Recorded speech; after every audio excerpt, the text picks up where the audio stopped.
Hi, I'm Mohsen, and I'm so excited to welcome you to The Seeking Soul. This podcast is a space where we explore topics like philosophy, spirituality, and literature, often from perspectives you may not have encountered before. As someone who grew up traveling, I've had the privilege of witnessing the deep similarities between cultures and people, even when mainstream narratives focus on what divides us. As an Iranian American, I've always felt to share the beauty, wisdom, and lessons from my Eastern heritage with my Western community, and vice versa. My hope is to be a bridge between these two worlds, fostering a sense of oneness and unity. With the help of AI, this dream feels more achievable than ever. Using documents and notes, I've provided with the link of the sources in the description. Along the way, you might encounter ideas that feel new, challenging, or even uncomfortable, and that's okay. That's the purpose of this space, to listen with empathy and approach every perspective with love and curiosity. Welcome to the Seeking Soul.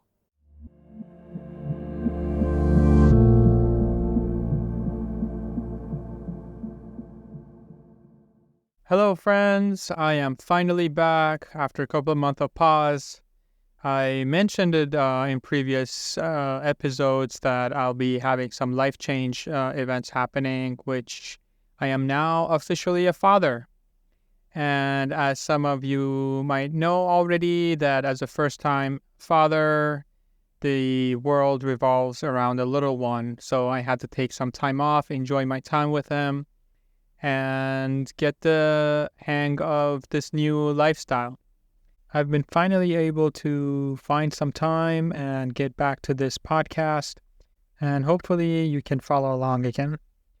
For this episode, I was very interested in introducing you to a great Iranian scholar, philosopher, intellectual, and Islamic theologist.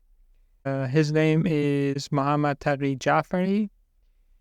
He was born in 1923 in Iran. He graduated from elementary studies in Tabriz and continued his education in a seminary. Muhammad Taqi Ja'fari never studied in any universities. However, due to his delicate mental endeavors, he created invaluable amounts of knowledge, particularly in fields of such as philosophy, anthropology, ideology, and modern truth. Interestingly, many Western scholars and thinkers from prominent universities all over the world visited him and held talks and discussions with him. Over 100 major interviews, some of which have been published. Mr. Ja'fari and Bertrand Russell had correspondence with each other. Professor Rosenthal, Dr. Kenneth Allen Luther, Dr. Alan Alfasi, Professor Genkowski, Professor Van Es, Professor Kuroda, Professor Muhammad Abdul Salam, and many others were among the people that came to Tehran to hold discussions with them. I invite you to listen to this podcast, and I hope you enjoy it. Once again, if you do like this podcast, please hit that subscribe button and follow for more. Thank you and enjoy.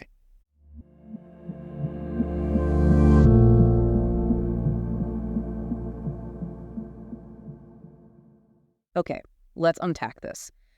Have you ever felt that modern life, for all its information, leaves you craving something deeper, those genuine aha moments about what it all means? Today, we're diving deep into some truly remarkable source material, the profound insights of the late Allama Muhammad Taqi Ja'fari, particularly from his seminal work, The Mystery of Life. What's fascinating here is that Ja'fari, a renowned Iranian philosopher and scholar, wasn't just another academic. He had this unique, expansive approach, pulling together insights not just from philosophy, but from humanities, experimental sciences like physics and mathematics. He was trying to open up entirely new ways to understand the very essence of existence. This deep dive is all about extracting those essential nuggets, helping you see truths from a surprising new scope. Absolutely. Our mission today is to explore Ja'fari's expansive vision, from how we even begin to perceive reality to the ultimate purpose of our existence and how we can achieve what he calls intelligible life. You'll quickly see he wasn't confined by geographical boundaries or any single discipline. His main concern was always mankind and the future of human flourishing. So let's start with the man himself, Muhammad Taqi Ja'fari. These sources introduce him as an internationally renowned thinker, especially in the latter half of his life. He brought an incredibly innovative perspective, moving beyond the traditional confines of pure philosophy.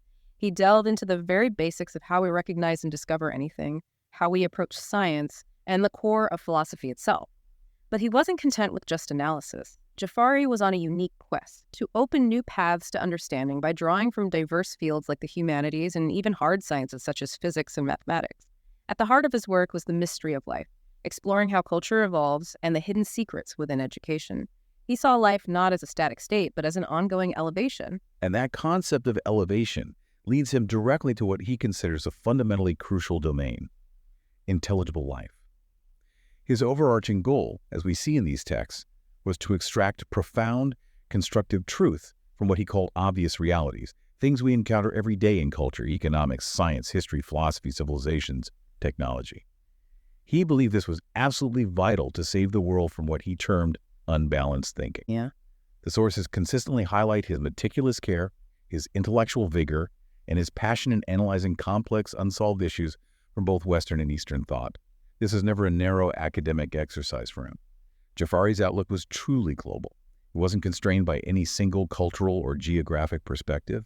His primary concern was always the welfare and future of humanity. He uses this beautiful, almost poetic analogy, describing his work as the cry of a thoughtful bird who sees the entire world as a garden, a place to develop, to fly, and to soar higher and higher. Wow. And he makes a very powerful statement. You simply cannot solve the true mystery of life without making it face eternity. That's a profound starting point. But if we're trying to understand intelligible life, we first have to ask, how do we even know anything? Here's where it gets really interesting, because Ja'fari delves into the very tools we use for discovery, and he starts right where we do. Our senses. Our natural senses are our first point of contact with the world, giving us raw data. But he makes a crucial point.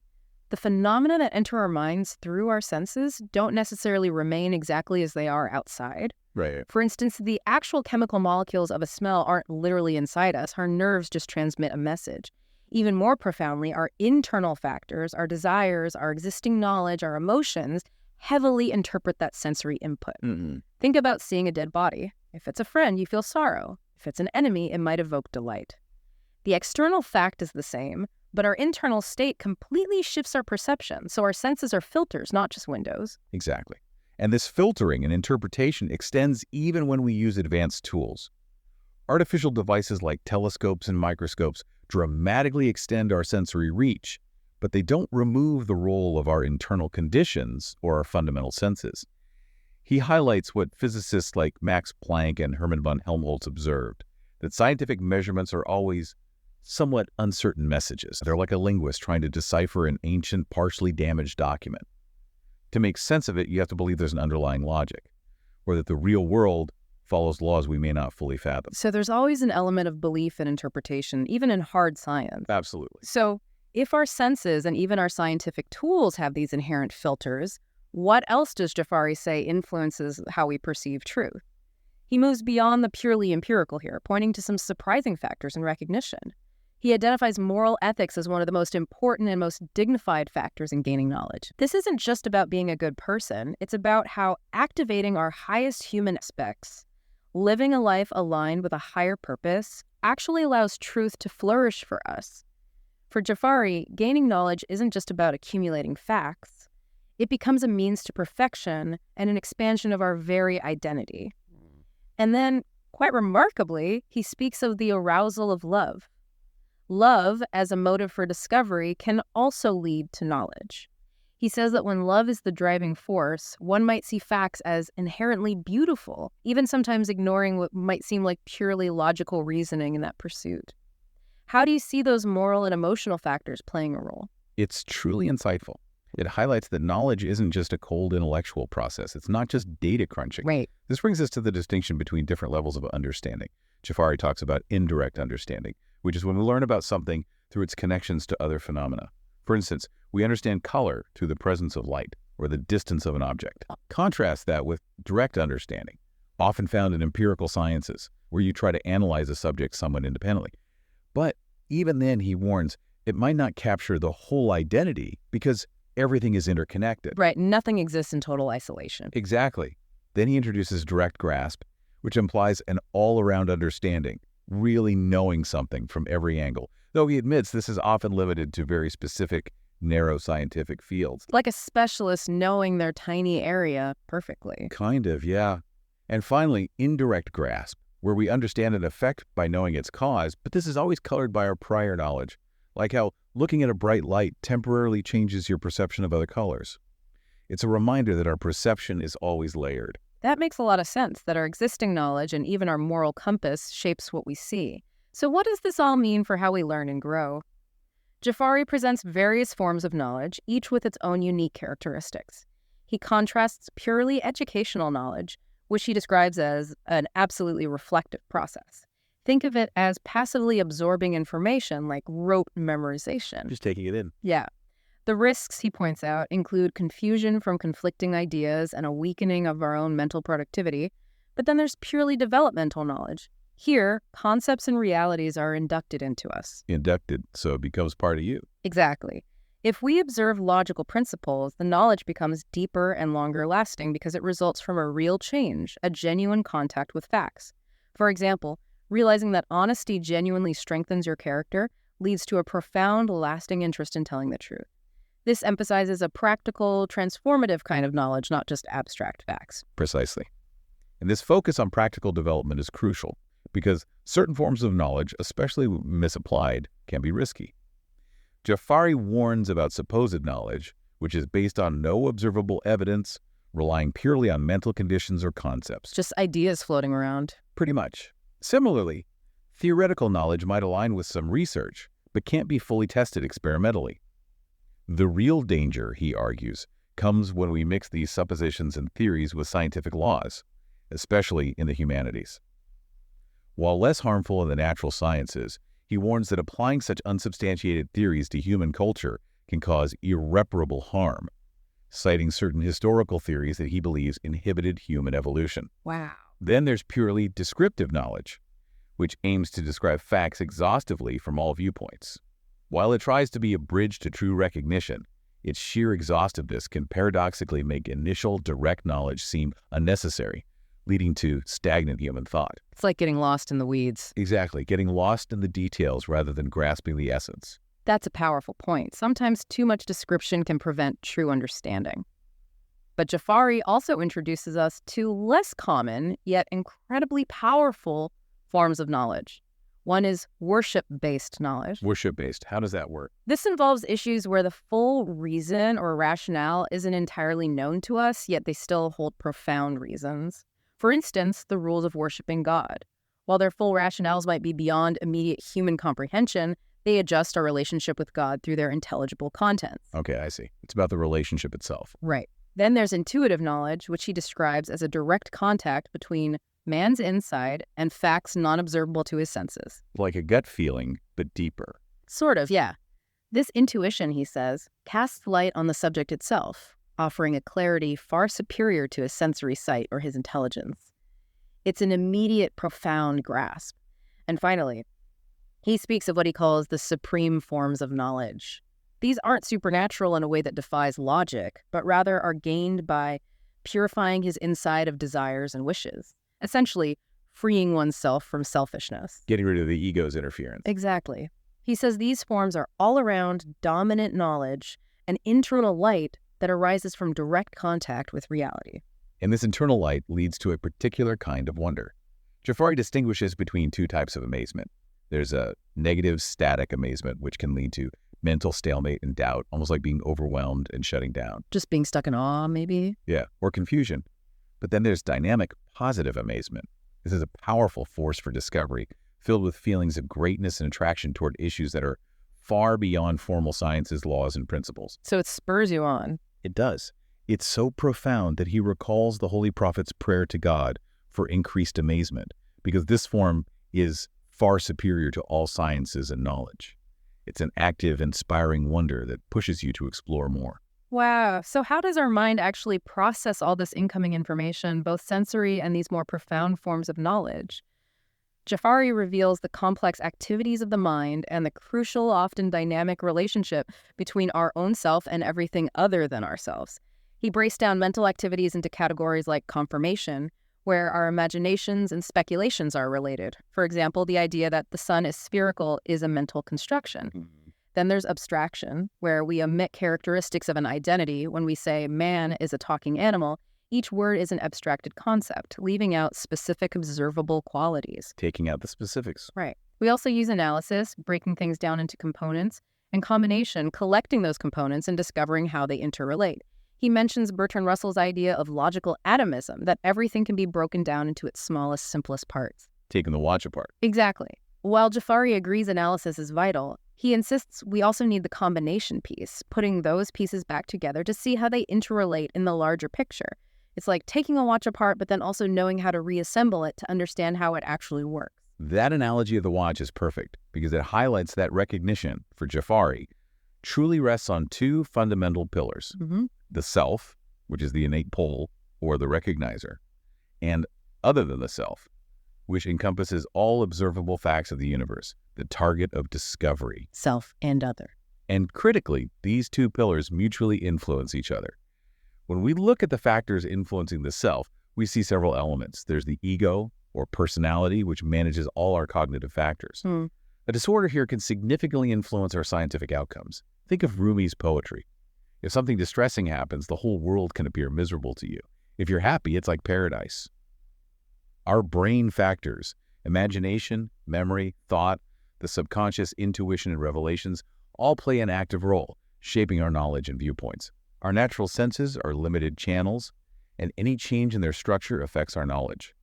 And finally, secondary effects, like illnesses, can literally alter perception, making you see everything in a particular color. It's like we each have our own unique set of lenses. That reminds me of the famous story Rumi tells of the elephant in the dark, where each blind person describes it differently based on the part they touch. The ear, the leg, the trunk. Exactly. Each is partially correct, but none grasps the whole. Precisely.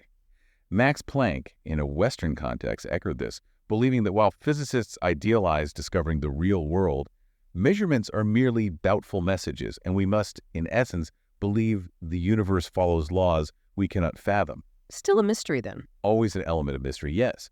This underscores the ongoing mystery and the subjective element. On the other than the self side, we have realities discovered for their own sake, the tools for gaining knowledge, and transit objects like light.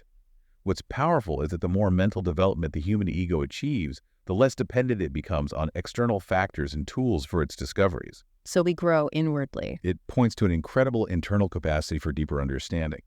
Ja'fari ultimately posits a harmony in cognition, where the mind and facts behave equally, like how our eyes always see large objects small from a distance, or fan blades appear circular when rotating. He concludes that while a purely scientific approach is crucial for revealing facts, it is not the only way, and that spiritual witnessing of facts can lead to the discovery of thousands of secrets. That's a huge takeaway. It's not just about what science tells us, but this raises an important question. Why do we seek knowledge in the first place? And what is the ultimate aim of life, especially in Ja'fari's profound concept of intelligible life? Well, he explains that the fundamental drive is rooted in self-love, or the need for self-preservation, which leads to a clear relationship with facts. Okay. This manifests in various ways. The desire to expand our dominance over nature, the sheer enjoyment of discovery, or even practical advantages like wealth or fame.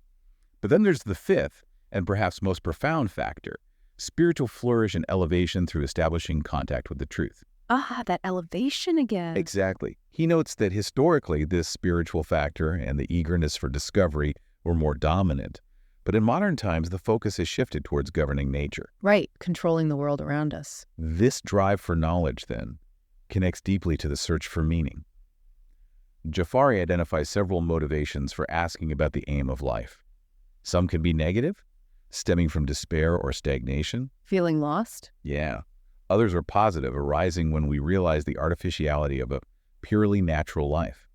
And then there are consequential motives, where failing to achieve ideals can lead to nihilism. True inquiry, however, transcends these superficial concerns, pushing us to move beyond a purely material-driven life. For Ja'fari, recognizing life's ultimate aim is an absolute necessity. We need to know why we're here. He insists that creation is not aimless.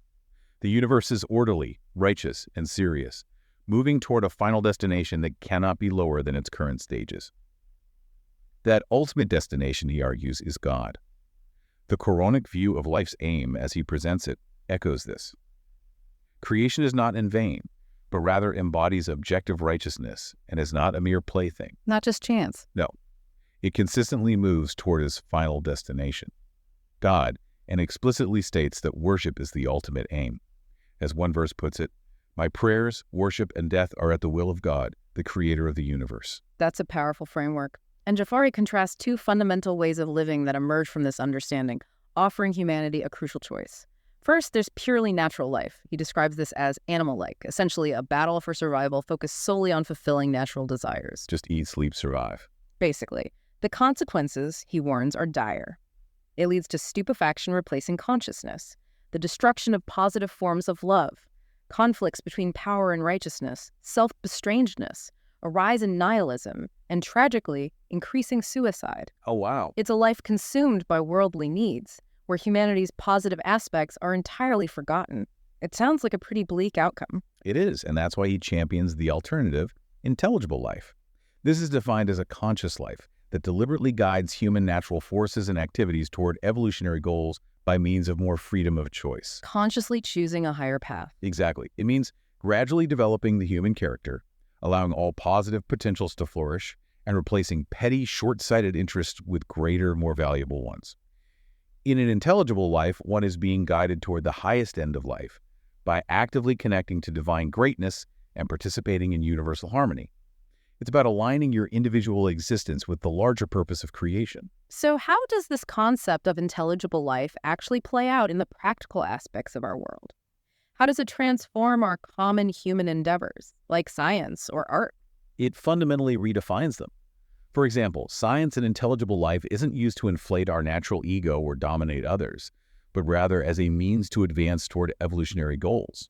It's controlled by wisdom and conscience, guided by God, and seen as a divine ray of light. A tool for good, essentially. Yes.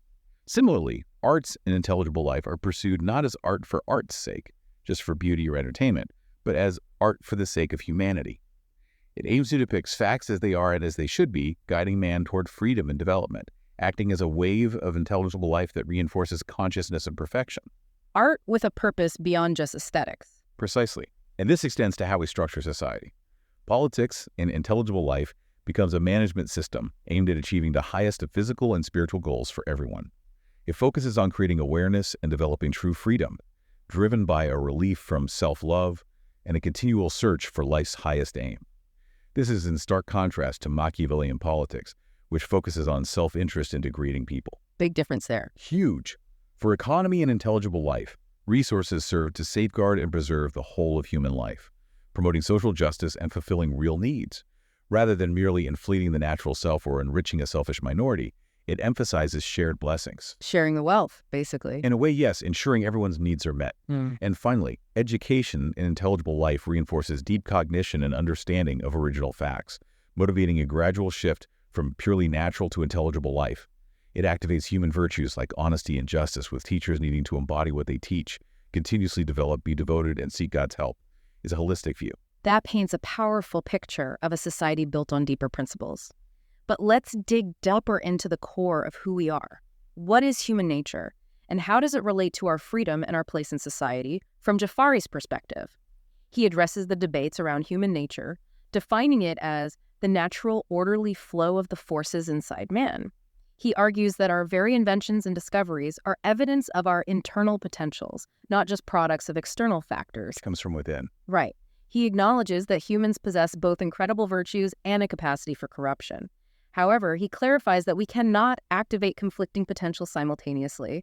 We can't truly be righteous and selfishly cruel at the same time. Furthermore, he emphasizes that our inherent potentials are purely positive, constructive, and it is humanity that abuses them. He believes our nature is fundamentally non-physical and supernaturally united, allowing for the complex interplay of our varied potentials. This leads him to a crucial duality within the self. Ja'fari identifies two identities for the human self. One is the static or pleasure-seeking self, which tends toward hedonism, misleads from righteousness, denies harmony, and regards itself as the ultimate end, treating others merely as means. The selfish self. Basically, yeah. This path, he warns, ultimately leads to self-alienation. The other is the dynamic self, progressing toward perfection. This form is always elevating, never selfish or arrogant, and knows that true perfection is only possible outside the confines of the natural pleasure-seeking self. So this self-alienation sounds like a pretty common modern malady. Is he suggesting we're often living with an unreal self? Absolutely. He states that this ignorance about the self has engulfed most of humanity today. It can manifest as a bargain-like self-alienation where individuals essentially trade their true self for profit or external gain. Selling out, kind of. You could put it that way. Or it could be living with an unreal self, ignoring their deeper potentials and pursuing baseless desires. But the evolution of the self, as he describes it, is a liberating process, leading to greater independence, the activation of potentials, internal freedom, and a profound consideration for eternal prosperity. Our weaknesses, he explains, often root in dependence on external realities and emergent ignorance. As Rumi notes, springs and autumns rise and fall in us as our mental states fluctuate. These can be overcome by strengthening thought and establishing contact with God. Given these internal dynamics, how do we navigate our relationships with others in society? Ja'fari acknowledges that human differences exist, distinguishing between natural differences like talents, intelligence, and sensory perception. Things we're born with or develop naturally. Right. And artificial differences born of opportunism or social classifications. He stresses that society should be structured so that everyone, regardless of these differences, can aim for an intelligible life. He also delves into the concept of conscience, arguing that it's not merely a social construct, it's an internal guide that develops character, differentiates good from evil, feels responsible, and can experience serenity or be tortured. That inner voice. Exactly. Fundamentally, he states, the conscience reflects God's words and carries the profound feeling that the self is immortal. And this complex understanding of the self and human potential leads to a nuanced view of freedom. Ja'fari carefully distinguishes it into three terms: release, free will, and general freedom. Okay, what's the difference? Release is simply the elimination of external restrictions, like being freed from exile. Straightforward enough. Right. Free will, however, is far more profound. Yeah. It's the character's supervision over actions, choosing merit-based selections, specifically for the purpose of achieving perfection, which leads to meritorious deeds. Choosing the good, the elevating path. Precisely. General freedom, on the other hand, means one's personality aids in actions, but it doesn't necessarily imply merit-based choices, just acting freely, perhaps without that higher aim. He argues that while elevated freedom, true free will, is more effective, general freedom shouldn't actively block the path to intelligible life. That's a direct challenge to a very widely accepted idea of freedom in the West. Do whatever you want as long as you don't harm others. Many would argue that's the ultimate liberty. Is Ja'fari saying this view is inherently flawed or just incomplete? And how does he propose we develop that internal control? He would say it's incomplete. He's very clear that in the name of freedom of belief, we cannot ignore universal facts, because to do so would render life inexplicably futile. Can't just believe anything if it contradicts reality. Exactly. And while freedom of thought is commanded by God in the Quran, because if we weren't free to think, God wouldn't order it, this freedom should not lead to complete negligence or hinder mental activity. As for freedom of expression, logical and intelligible expression is acceptable, but unintelligible things have harmful effects. This freedom, he states, false only when it causes disorder in all true human principles and values and misguides minds. So responsibility comes with freedom. Yes, especially in humanities, where he feels the supervision of learned experts is essential, as commenting without knowledge can be damaging.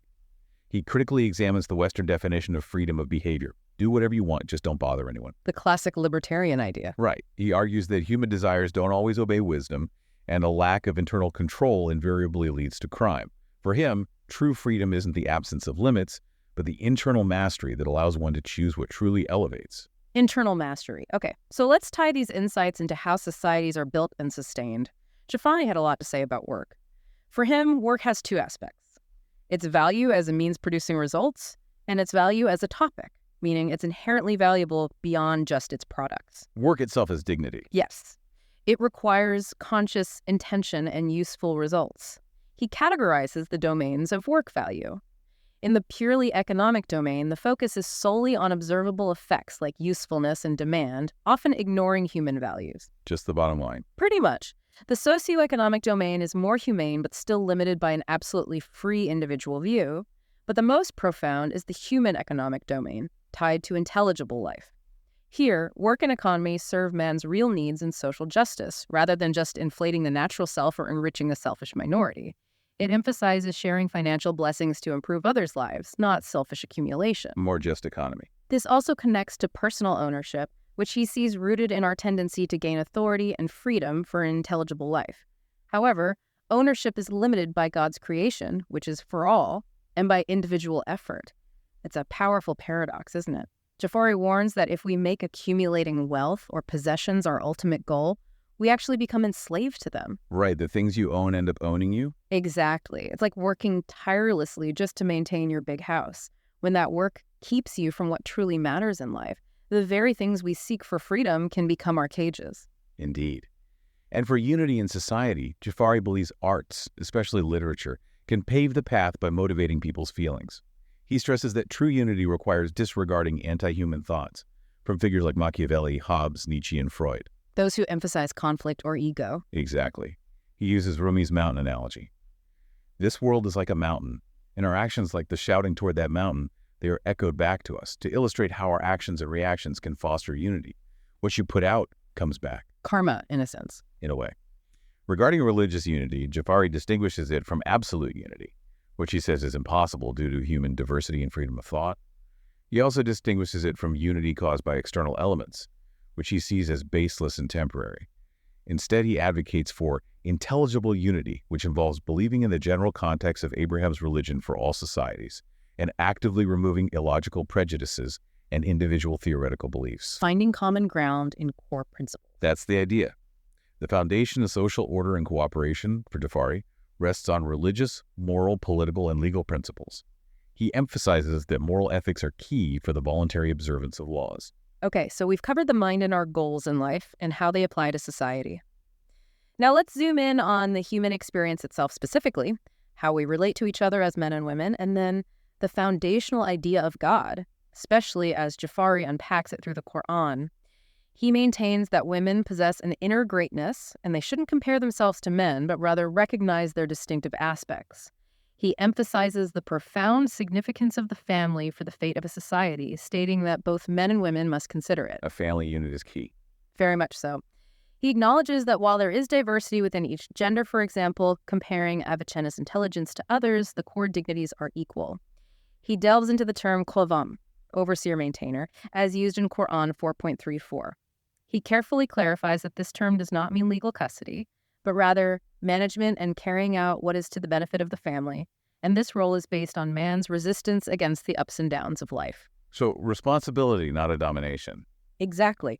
Crucially, he states this calls for consultation within the family, not absolute dictatorship, for the flourishing of all family members. As for certain interpretations of the Quran regarding specific disciplinary actions, he stresses that any act of physical harm is explicitly a crime, and any unsolved issues should be brought to a judge. He emphasizes that such interpretations refer to symbolic warnings, not physical injury. It's important to understand that when Ja'fari discusses certain historical Islamic texts, like the Nahj al-Balagha, a foundational collection of sermons, letters, and sayings by Imam Ali, a central figure in Islamic thought, he's always aiming to clarify potential misinterpretations. Getting the context right. Yes. For example, some discussions refer to imperfect faith or imperfect intelligence for women. Ja'fari clarifies that imperfect faith refers to physical limitations like menstruation preventing prayer or fasting during certain periods, not a spiritual flaw in their connection with God. They can still maintain that connection. A practical matter, not a spiritual one. Right. As for imperfect intelligence, he argues this is not a value-based imperfection. Intellectual activity involves choosing means to goals, and while men and women may have different strengths in specific areas, women are absolutely capable of complete educational and developmental factors and can elevate their raw emotions to supreme ones even better than men. His overall conclusion is that these texts refer to superficial differences or specific historical contexts, not fundamental character differences, affirming the equality of inherent dignity. That clarification is really important. Now let's explore the deepest belief, God. The history of belief in God, he argues, is probably as old as mankind itself, rooted in supernatural tendencies and prayers. It's ancient. Right. He acknowledges past errors like idolatry, but refutes the idea that monotheism didn't exist historically. He believes the reasoning for God's existence is inherently understood by sound minds. He argues that the concept of God is a being that needs no cause, as self-evident as 2 by 2 4. Almost intuitively obvious to a clear mind. That's the idea. This self-evident truth about God leads to a powerful definition of faith. It is the confirmation of an active conscience. It's not merely intellectual assent, but something that actively leads to action. Knowing isn't enough, you have to act on it. Exactly. Knowing justice is necessary, for example, is different from actually executing it. The effects of faith are profound. It leads to a feeling of greatness in the universe, a constant observation of moral principles, an ongoing awareness of God's supervision, and a deep devotion that prompts one to make savings for his eternity. Thinking beyond this life. Yes. Ja'fari critically assesses the Western view of religion as a purely personal matter. He argues that religion answers fundamental questions like, who am I? Where have I come from? Where do I go from here? Why am I here? The big questions. The biggest. Separating religion from life leads to nervous and spiritual retardation. So he's saying if we cut off that search for ultimate meaning, we actually stunt our own growth. Precisely. He identifies the origins of defying divine commandments as ignorance, neglect toward God due to desires, and an illusion of independence. He then distinguishes between general devotion to things like power or wealth, which he says does not develop character, and value-based devotion to God, which makes all potentials flourish, purifies relations, brings tranquility, and defeats opposition. Devotion to something higher. Right. This devotion, he stresses, affects one's thoughts, deeds, and speech. Constantly having God in mind leads to a spiritual state that safeguards one from materialism, makes life meaningful, purifies man, frees him from illusions, and leads to knowing God's blessings. It's described as the strongest builder of human nature. That brings us to another foundational concept for Ja'fari, human rights. He insists they should be based on innate greatness and generosity, a foundation he argues is often lacking in Western philosophies like Nietzsche's or authoritarianism. He's a solid basis. Yes. He asserts that Islam bases human rights on God, seeing all humanity as God's family. He acknowledges the Western view of human rights, which often bases itself on identifying virtues and equal rights, and uses terms like family of mankind. However, he points out that this ideal is often unfulfilled due to a lack of elevated virtues, and that concepts like freedom from poverty or fear are merely means, not ultimate ends. Good starting points, but not the whole picture. Right.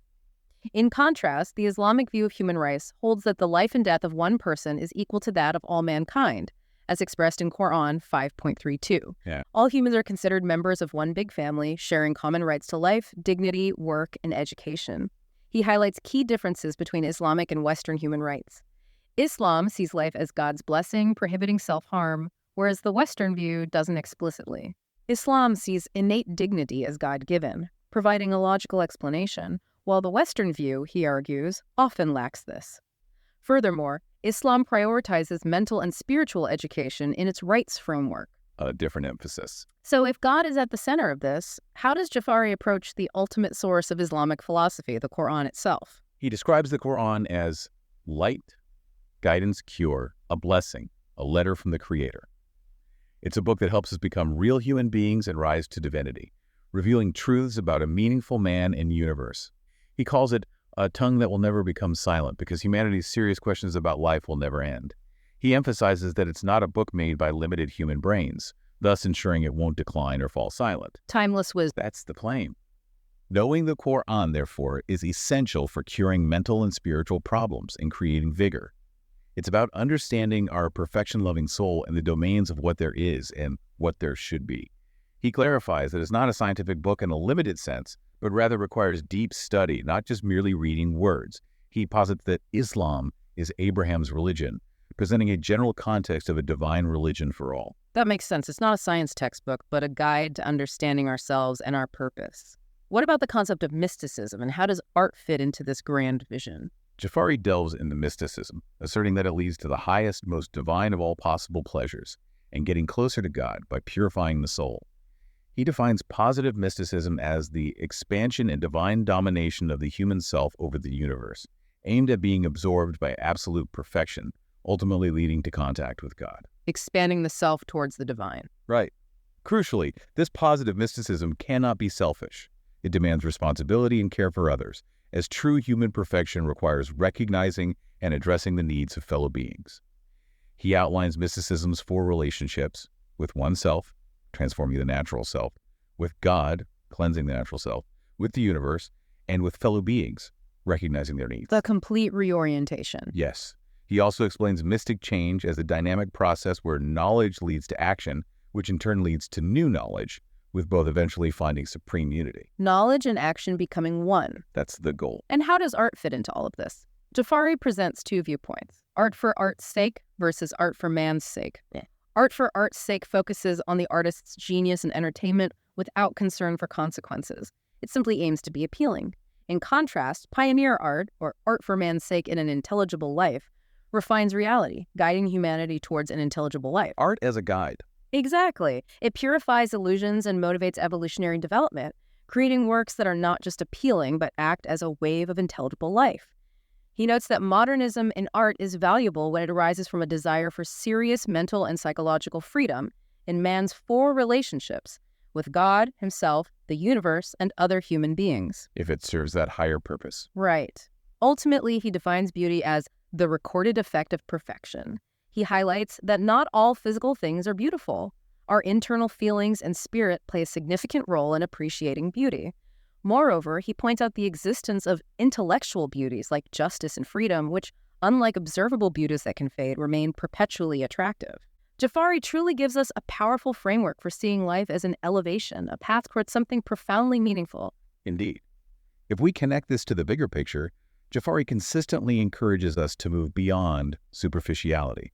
Whether discussing scientific laws, human nature, or societal structures, his core message is about seeking the constructive truth that leads to an intelligible life, one where our actions align with a higher purpose and where we truly understand ourselves and our place in the universe. This raises an important question. How might your understanding of intelligible life shift your perception of daily challenges, turning obstacles into stepping stones on your own path of elevation? A fantastic thought to ponder. Thank you for joining us on this deep dive. Until next time, keep exploring, keep questioning, and keep flying higher.